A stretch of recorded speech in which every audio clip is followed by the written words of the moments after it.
बिस्मिल्लाहिर्रहमानिर्रहीम। मित्रों की हाल है? तगड़े हो? खैर ही मेरी हो। अच्छा ना यार, गल है दो सन भरा। तुहानू एक गल बड़ी वधिया सुनाना, काम वाली गल है। वीडियो पूरी वेखे जो तुहानू समझ आ जाएगी। दो सन भरा ते एक जेड़ा ना भरा वो बड़ा माशाल्लाह चंगा, नमाजी, परहेजी, अच्छे हर लिहाज नाल परफेक्ट ते मुकम्मल से। एक उंदा जेड़ा भरा सी ना, ओडा ही लुच्चा, लफंगा, 2 नंबर, मतलब हर गलत एक्टिविटी जिहड़ी आम मुआशरे च पाई जाती उंदे विच मुलवस सी। ਉਹ ना किसी जगह ते गल हुई तो उन्होंने बंदियां ने कहा, यार तेरा जेड़ा भरा है ना बड़ा यार 2 नंबर आदमी है, तो जिन्ना कमाना है ना ये तो सारा लुढ़ ही जाता है ते तुहाडे पल्ले कुछ नहीं पा रहा।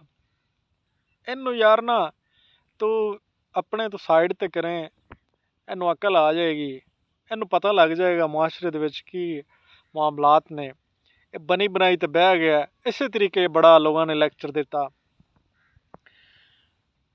उन्हें कहा, यार गल सुनो मेरी, अगर सारे असी कमान लग पईए तो गल तो भी ठीक है। तो चलो यार मैं कमाना, अगर वो खा ही जाता तो यार है तो मेरा भरा ही यार। अगर वो गवा भी रहा है तो केड़ी गल है। मैं उन्होंने अपने तो साइड तो नहीं कर सकता। बड़ी चंगी गल की। कुछ चिरां पिछों ना वो जेड़ा लफंगा सी उंदी डैथ हो गई, मर गया। उन्हें उस बाद उस बंदे ने अपनी बेटी का रिश्ता अपने भतीजे नूं दे के वो फैमिली फिर बचा ली। मकसद गल करन दा एह् कि जेह्ड़े अजकल ना इक साडा ट्रेंड चलेआ है कि एक बंदा कमांदा है ना, दूजे बंदे बाद करदे जी नहीं भी कमांदे हुंदे, उन्होंने नफरत की नज़र नाल वेख्या जांदा, जेह्ड़ी कि रस्म बहुत गलत है। अगर यार तुहाडे जम्मे नाल भरा ने, वो खून है तुहाडा, तुसीं उहनूं सपोर्ट नहीं करोगे तो उन्हें किन्ने करना। गलतियां कुताहियां हर जगह ते होंदियां रहिंदियां ने, मामलात चलते रहंदे ने, लेकिन अपने खून नूं अपने तो अलहदा ना करो। हो सकदा है अल्लाह ताला दे वसीले नाल अल्लाह ताला उनदी वजह तो तुहानूं रिज़्क दे रहा और तुहाडे वास्ते इक अज़माइश दा मौका होवे कि तुसीं किन्ना को अफोर्ड करदे हो। दूसरा बड़ा वड्डा सबक इहदे विच एह् मिलदा है कि जेह्ड़े पेरेंट्स होंदे ने उन्हां दी सारी औलाद बराबर होंदी है।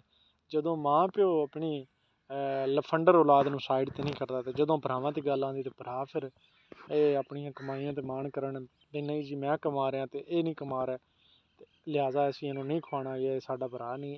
अजकल गल्लां काफ़ी होंदियां ने, इन्हां तो थोड़ा जिहा परहेज़ करना चाहिए। मुआशरे दे विच कोशिश करो अच्छी फैमिली स्टैबलिश करो, ताकि तुहाडी जेह्ड़ी आने आह्ली नस्ल है ओह् एक तरबियत याफ्ता ते अच्छी ते मुहब्बत करने आह्ली जेह्ड़ी ओह् फैमिली बने। ते उम्मीद करदा तुहानूं मेरा अज्ज दा व्लॉग पसंद आया होएगा। रब रखा।